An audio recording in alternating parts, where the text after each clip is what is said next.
vào. Ôi. Phải một đó. Nó vừa bạn.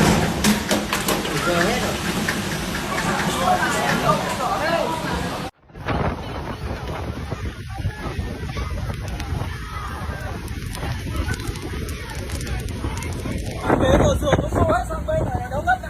A tourist boat has capsized in Vietnam's Ha Long Bay, killing at least 37 people and leaving 5 others missing, according to Vietnamese state media. The Wonder Sea boat, carrying 48 passengers and 5 crew, tipped over during a sudden thunderstorm on Saturday afternoon. According to the reports, more than 20 children were among the passengers. A tropical storm that prompted flight and ferry cancellations in Taiwan is forecast to reach typhoon strength before hitting the southern China coast on Sunday. The storm earlier crossed the Philippines.